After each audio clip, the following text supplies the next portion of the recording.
হচ্ছে যে সোহেল তাজ, উনি স্বরাষ্ট্র প্রতিমন্ত্রী ছিলেন, উনার কোনো ভূমিকা দেখি নাই, কিন্তু আমরা শুনেছি তিনি যারা খুনি তাদেরকে বাইরে পাঠানোর ব্যাপারে সুবিধা করে দিয়েছিলেন, এবং এটা আমাকে বলেছিলেন জেনারেল এরশাদ, যেটা এটা আমাদের কুটুমিনকের যে নামগুলো আমরা আনতে পারিনি আমাদের সীমাবদ্ধতার কারণে।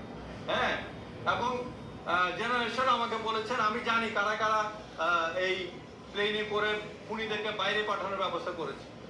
তারপরে আচ্ছা, তো আমরা এখানে স্পষ্টভাবে শুনলাম যে উনি বললেন যে সোহেল তাজ সে সময় স্বরাষ্ট্র প্রতিমন্ত্রী ছিলেন এবং তাদের ইনভেস্টিগেশনে আমার সম্পৃক্ততা থাকার কোনো তথ্য, কোনো এভিডেন্স তারা পাননি।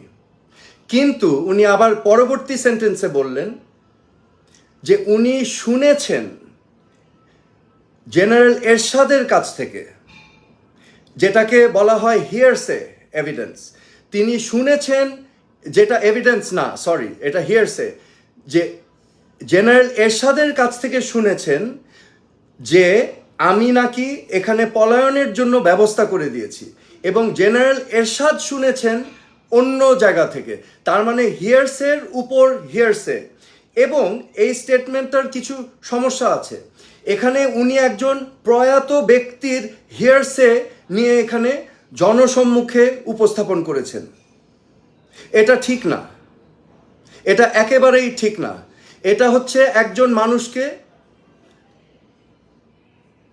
উইদাউট এভিডেন্স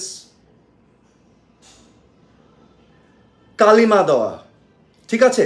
এটা একেবারে গ্রহণযোগ্য না। আমি যখন এই বিষয়টা, এই ইন্টারভিউটা দেখেছি, এই প্রেস কনফারেন্সটা দেখেছি, আমি আশ্চর্য হয়েছি, আমি স্তম্ভিত হয়েছি যে এরকম একটা নিকৃষ্ট জঘন্যতম হত্যাকাণ্ডের সাথে আমার নাম কেন বারবার একটি মহল চেষ্টা করছে এটার সাথে আমাকে সংযুক্ত করতে, উইদাউট এনি এভিডেন্স, হিয়ারসে।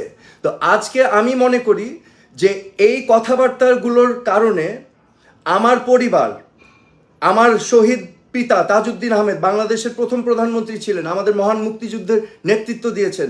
আমার মা সৈয়দা জোহরা তাজউদ্দিন আজীবন বাংলাদেশের মানুষের জন্য নিজের জীবন উৎসর্গ করেছেন, গণতন্ত্রের জন্য, মানুষের জন্য কাজ করেছেন।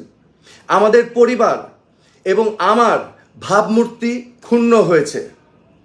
আজকে আমি মনে করি এই ধরনের ইররেসপন্সিবল কথাবার্তা থেকে আমরা বিরত থাকব, এবং আমি জেনারেল মতিন অবসরপ্রাপ্ত, ওনাকে আমি রিকোয়েস্ট করব, আন্তরিকভাবে অনুরোধ জানাবো যে আজকে এই কথাগুলোর মধ্যে দিয়ে আমার ক্যারেক্টার, আমার চরিত্র, আমার ব্যাকগ্রাউন্ডে যেই ক্ষতি হয়েছে, আপনাদের দায়িত্ব সেই ক্ষতিটাকে আপনারা কিভাবে ক্ষতি সাধন করবেন এটা এখন আপনাদের দায়িত্ব।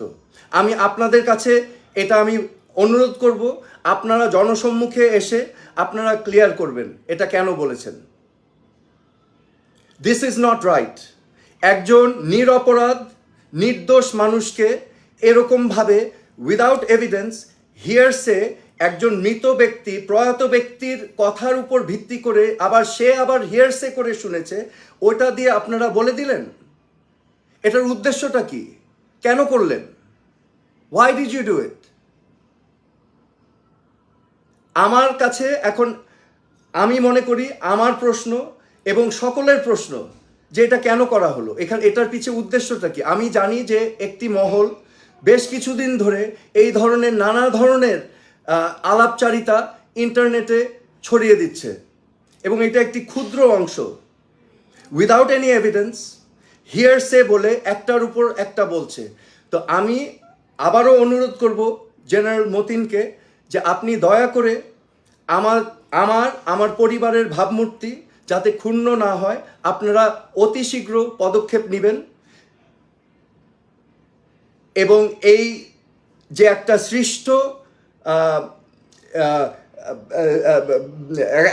সৃষ্ট যে কাল্পনিক একটি তথ্য আপনারা উপস্থাপন করলেন, এটাতে যে ক্ষতি হলো সেই ক্ষতি সাধন করার কল্পে আপনারা যথাযথ ব্যবস্থা গ্রহণ করবেন, সেটাই আপনাদের কাছ থেকে আমি কামনা করছি আজকে।